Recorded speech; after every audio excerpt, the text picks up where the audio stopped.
ለእናቱ የሚያፍር ሰው ነበር። እናቱ ጠባሳ ናት ፊቷ።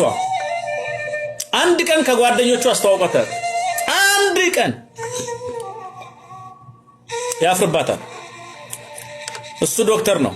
ለዚህ ያበቃችው እናቱ ናት። ያለ አባት አሳድጋ። አባቱ በልጅነቱ ነው የሞተው ጦር ሜዳ ሄዶ። ጠራችውና ልጄ ለምንድን ነው ጓደኞችን ማታስተዋወቀኝ? እቤትም ስጠራቸው አንቺ ጓዳ ግቢ አትውጪ ትለኛለህ። እቤት ስጠራቸው ለምንድን ነው ልጄ እንዲምታረገው? ሰው ሁሉ እኮ በእናቱ ደስተኛ ነው አብዛኛው ሰው። አይ እናቴ ፊትሽ ጠባሳ ስለሆነ ጠባሳ ልጅ ይሉኛል ብዬ ነው አላት። ይሄ ነው የሚያሳፍረው። አንድ ነገር ልንገርህ፣ የጠባሳነትን ምስጢር ዛሬ እወቀው። ሕፃን ሆነ ገና የ1 ዓመት ከ3 ወር ሕፃን እያለህ ጎረቤት ቡና ልጠጣ ሄድኩኝ።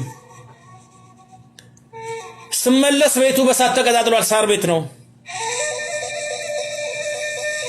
ወየው ልጄ ብዬ እየሮጥኩኝ አንተን ለማዳን እቅፍ አድርጌ ልወጣ ስል እሳቱ ፊቴ ላይ ወደቀ።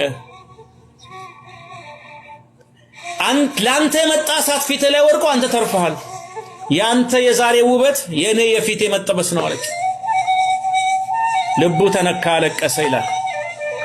ከዛን ቀን ጀምሮ እናቱን አደባባይ ላይ ይዞ እዚህ ላይ የምታዩት ውበት እሷ የሰጠችኝ ነው፣ የሷ ጠባሳ ደግሞ የኔ ነበረ፣ ተቀያይረን ነው እያለ እናቱን በአደባባይ ማክበር ጀመረ። በህይወት ዘመናችሁ ውስጥ መነካት ያስፈልጋል።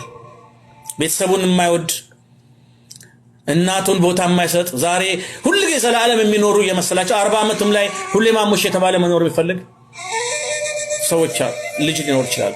ግን እንዳይመስላችሁ ጊዜ ሳይቀድማችሁ ጊዜ እንቅደሙ። ጸጸቱን መሸከም አትችሉም። ነገ ላይ ወየው ይሄን አድርጌ ቢሆን ኖሮ ከሚል ጸጸት እንድትድኑ ነው። ግን የምትችሉትን ሁሉ አርጋችሁ እረርታችሁ አቅማችሁ የፈቀደውን አርጋችሁ ታማ አስታማችሁ፣ ወንድማችሁ ታሞ አስታማችሁ፣ በችግሩ ደርሳችሁ የሚገባውን ነገር ከናንተ የሚጠበቀውን የሰውነት ግዴታችሁን ሁሉ ተወጣችሁ ከአቅም በላይ በሆነ ሁኔታ ችግሮች ተፈጥረው እናት ሄዳ አባት ሄዶ ሰውን አጣችሁ የሆነው ነገር ሆኖ ከሆነ ግን አትጨነቁ። ቅበሩ፣ አልቅሱ። ከዛ በኋላ እግዚአብሔር ያንተ ፈቃድ ነው ብላችሁ ተጽናኑ። በእናንተ ለቅሶ የሚለወጥ ነገር የለም። በእናንተ እንባ የሚለወጥ ነገር የለም። ራሳችሁን ትጎዳላችሁ። እናትክን አስታመህ አባትክን አስታመህ በጊዜ ረድተህ ወገኖችን ረድተህ በሞት ሄደው ከሆነ ለጊዜው 3 ቀን ማልቀስ ይገባል። ነፍስ ከስጋ ስትለይ ይለቀሳል። ነፍስ ከስጋ ስትለይ ይለቀሳል። 3 ጊዜ ነው ለቅሶ የሚፈቀደው ለክርስቲያን።